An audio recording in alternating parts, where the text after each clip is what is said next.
एक चीज बताइए, दिल से जा रहे हैं, दिल से जा रहे हैं भैया, है, मुस्कुरा के बोलिए। नहीं नहीं, एकदम भैया मुस्कुरा के। एकदम मुस्कुरा के दिल से बोल रहे हैं, मुस्कुरा, एकदम दिल से बोल पक्का रहे हैं। दिल से जा रहे हैं। सुनिए ना, हम का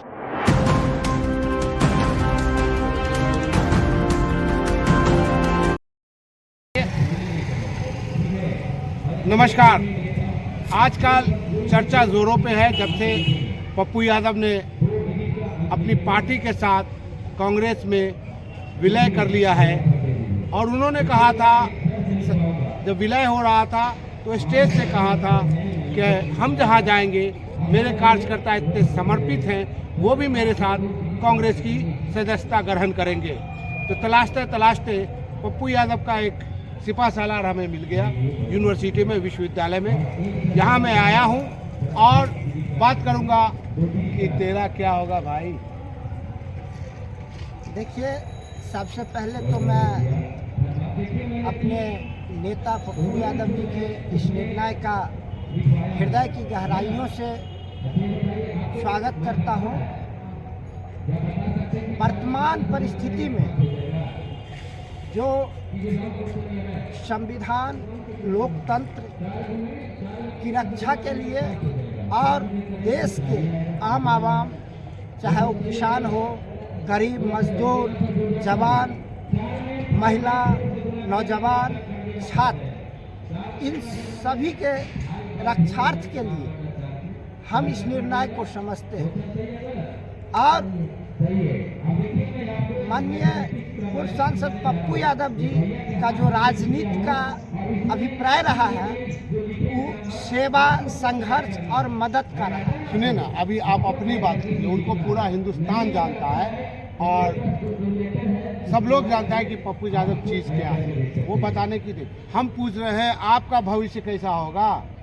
जी बिल्कुल, आपने सही कहा। वो परिचय के मोहताज नहीं है, लोकप्रिय नेता है। और जहाँ तक हमारी भविष्य की बात है तो निश्चित रूप से हम देश की सबसे पुरानी पार्टी, आज़ादी की लड़ाई में अपनी महत्वपूर्ण योगदान देने वाली पार्टी कांग्रेस के साथ होंगे।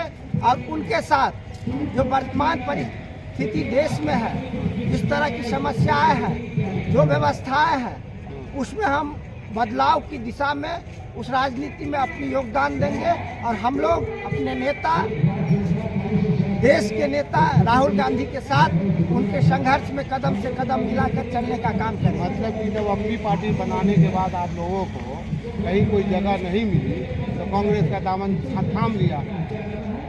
आप इसको ऐसे नहीं देखिए। आपको तो इस बात में आपको भी खुशी होनी चाहिए। आप लोकतंत्र के चौथे स्तंभ हैं। और खुशी इस बात की होनी चाहिए कि राहुल गांधी जो शख्सियत है, आपने देखा पिछले दिनों उन्होंने कितनी लंबी दो यात्रा, भारत जोड़ो यात्रा और भारत जोड़ो न्याय यात्रा किए। वही क्रेडिट तो बनाने जा रहे हैं। नहीं, लगातार 2014 के बाद जो कांग्रेस का चुनावी परिणाम आ रहा है, उसके बाद राहुल गांधी किस स्थिति में ये हिटलरशाही सरकार आक्रांताओं के साथ डट के, पूरी सूझबूझ के साथ खड़ी है।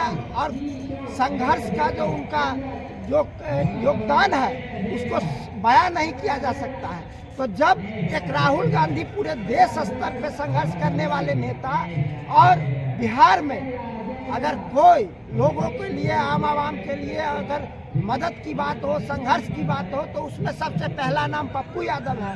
तो जब राहुल गांधी और पप्पू यादव एक साथ जुट जाएंगे, एक साथ मिल करके आम आवाम की बात को, आम आवाम जो समाज में अंतिम पंक्ति में खड़े व्यक्ति है, उसकी लड़ाई को मजबूती से लड़ेंगे, तो निश्चित रूप से इससे पूरे देश की, ये राष्ट्रहित की बात है। राष्ट्रहित की बात है। रोके आप जो राजनीति हो रही है देश में, इधर का उधर, उधर का इधर, ही तो होता रहता है। लेकिन पूरी की पूरी टीम के साथ चले जाना, जो कांग्रेस के पुराने कार्यकर्ता हैं, क्या पप्पू यादव के कार्यकर्ता को कबूल करेंगे?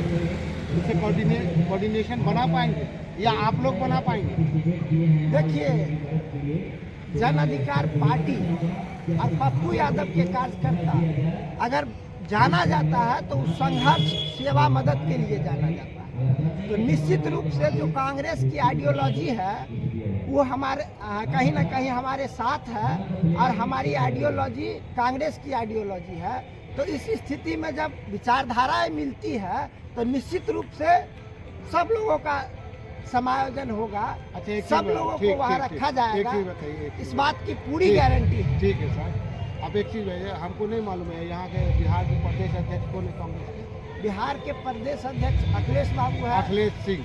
अखिलेश सिंह है। अखिलेश सिंह नाराज चल रहे हैं। देखिए, अब हम आपको बताते हैं, क्योंकि अभी जो हाल है पूरे देश स्तर पे, जो चौथे स्तंभ मीडिया की जो स्थिति है उससे देश के हर एक लोग अवगत हैं। तो कहीं ना कहीं हर पॉजिटिविटी के साथ कुछ न कुछ वो अपना टीआरपी के लिए ऐसे चीज़ों को चलाते रहते हैं। आप देखिएगा, जब कांग्रेस के कोई प्रखंड अध्यक्ष भी भाजपा में जाते हैं तो वो ब्रेकिंग न्यूज बनते हैं बड़े बड़े नेशनल चैनल पे। अच्छा, मगर चलिए ठीक है, मान लिया। आज आप देखिए, जो कितने बड़े बड़े लोग, काफी राजनीति में अनुभव रखने वाले लोग कांग्रेस के साथ जा रहे हैं, तो मीडिया इस चीज को प्रमुखता से दिखाती भी नहीं है। मीडिया की बात हम नहीं करेंगे। तो निश्चित रूप से आपने जो सवाल किया वो मीडिया की एक प्रोपगंडा ही है। अच्छा, एक चीज बताइए, दिल से जा रहे हैं कांग्रेस वाले? दिल से जा रहे हैं भैया?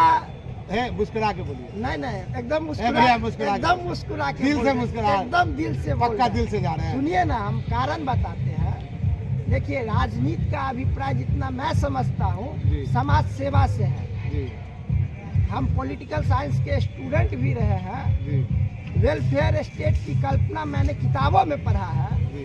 तो अगर हम राजनीति करते हैं और वेलफेयर स्टेट की कल्पना करते हैं तो हमको देश हित में, राष्ट्र हित में ही काम करना होगा। तो निश्चित तौर पे जो कांग्रेस काम कर रही है उसी ओर काम कर रही है, तो फिर गुरेज किस बात की? अच्छा, वेलफेयर स्टेट की स्थापना करेंगे आप? निश्चित तो तौर मोदी जी पे क्या कर रहे हैं? 4 किलो अनाज दे रहे हैं, गैस दे रहे हैं, शौचालय बना रहे हैं, पैसा भिजवा रहे हैं 6-6 हजार। हाँ, वो भी तो वेलफेयर का काम कर रहे हैं ना। ये सब आप कर पाइएगा? देखिए, आपके पास इलेक्ट्रल बॉन्ड का उतना पैसा है नहीं, तो कीजिएगा कहाँ से? आप जो सवाल किए हैं बहुत लंबी बहस की चीज़ है, उस पे हम जाएंगे तो फिर हमारा जवाब खत्म ही नहीं होगा। मगर मोदी जी जो काम किए हैं 2014 में प्रधानमंत्री के बाद बनने के बाद, आज देश के हर लोग उस चीज़ को देख रहे हैं। कहाँ गया काला धन, कहाँ गया रोजगार, जो हमारी मूलभूत आवश्यकताएं हैं, कहाँ गई बेरोजगारी, महंगाई, कहाँ गया शिक्षा का स्तर, भ्रष्टाचार आप बोलिए ना स्वास्थ्य, भ्रष्टाचार, ये तो इलेक्ट्रल बॉन्ड सब कुछ। अच्छा, एक चीज बताइए, आप लोग बोलने से डरते हैं भैया इलेक्ट्रल बॉन्ड बोलिएगा नहीं। पुलिस पकड़ के ले जाएगी। नहीं, आप हमारी आवाज को दबा रहे हैं। नहीं भाई, नहीं दबा रहे हैं। चौथे स्तंभ भी दबा हम रहे तो हैं। बुलवा रहे हैं। सत्ता तो दबा ही रही है। सत्ता चाहती है जो देश में विपक्ष नहीं रहे, संवैधानिक जो ढांचा है उसको ही बदलने का काम उनके द्वारा किया जा रहा है। आप इलेक्ट्रो बॉन्ड की बात करते हैं, उसमें आपने देखा किस तरह से वो भी सुप्रीम कोर्ट जब संज्ञान लिया इस बातों पे, तब चीजें सामने आई है।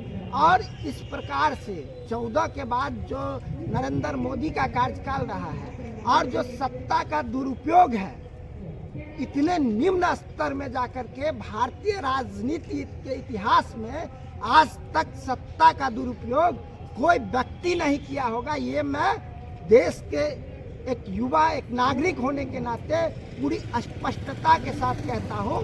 जो सत्ता का दुरुपयोग और कॉमन मैन के साथ इतनी छलावा देश के आज तक कोई नेता नहीं किए। चलिए, बहुत बहुत शुक्रिया। अपना परिचय दे दीजिए मेरे दर्शकों के लिए। मेरा नाम दीपक झा है और मैं जन अधिकार छात्र परिषद के कार्यकारी अध्यक्ष रहा हूँ। मिथिला विश्वविद्यालय से छात्र राजनीति में सक्रिय रहा हूँ। यहाँ से छात्र संघ चुनाव में इलेक्टेड भी रहा हूँ और सामाजिक राजनीतिक गतिविधि में हमेशा योगदान रहता है, कुछ करने की हमेशा सोचता रहता हूँ। चलिए, आपको नई पार्टी मुबारक हो। और हम चाहेंगे, हम दुआ करेंगे, प्रार्थना करेंगे भगवान से कि आप लोग कामयाब हों और देश को एक आप युवाओं से एक नई दिशा मिले। धन्यवाद।